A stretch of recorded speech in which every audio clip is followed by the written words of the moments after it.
Gigilin ng Fast Money Round sa Family Feud. Kanina nanalo ang Team Ibarra ng 100,000. Kasama natin si Derek.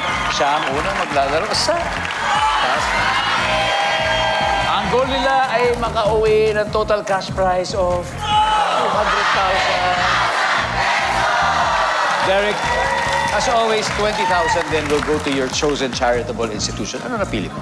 Ang aming writer na si Sir Jomar Fleras ay meron po siyang sinispearhead na organization which is Rise Against Hunger. So doon po mapupunta yung 20,000 namin. I hope it will go a long way. Thank you for that, Thank Derek. you. Okay, give me 20 seconds on the clock, please.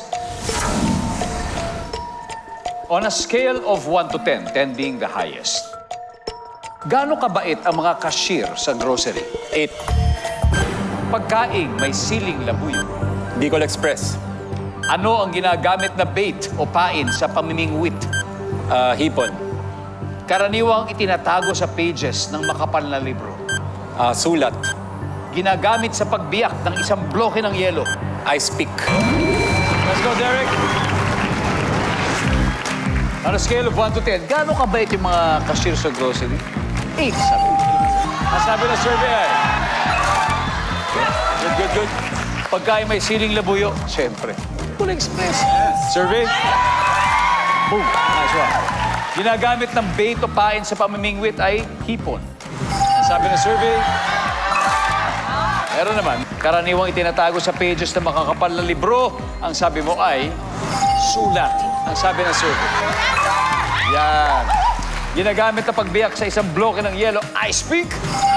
Survey. Nice one. Very good. Almost na. Derek, let's welcome back. Correct, Franny. Let's go, Derek. Derek, before we start, do you want to greet anyone who maybe watched? Pwede ba?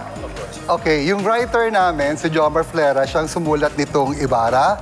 You know, Dong, Ibarra is the longest running play, I think, in the whole world.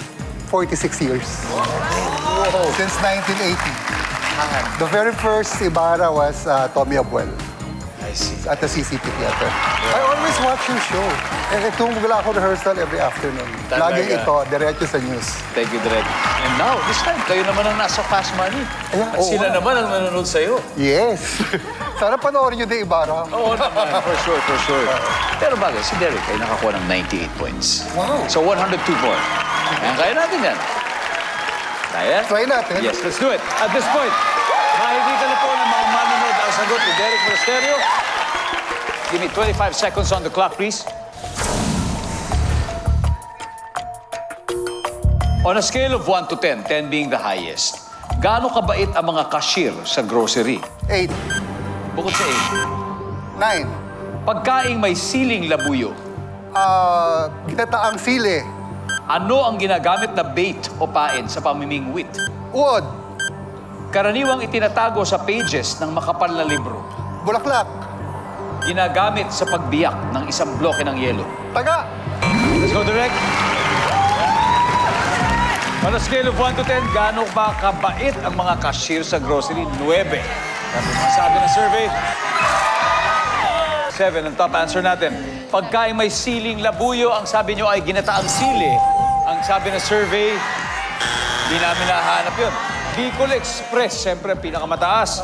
Anong ginagamit na bait o pain sa pamimingwit? Ang sabi may uod. Ang sabi ng survey. Top answer. Oh, wow. Karaniwang itinatago sa pages na makapal na libro. Sabi mo yung bulaklak.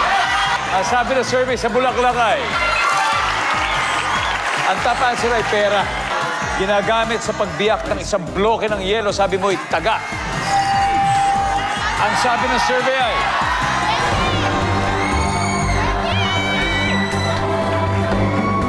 let's go, Direk.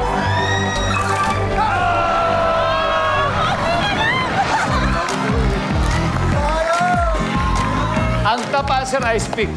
4 points. Very close. Congratulations po, Team Ibarra. Mag-uwi pa rin po kayo ng 100,000.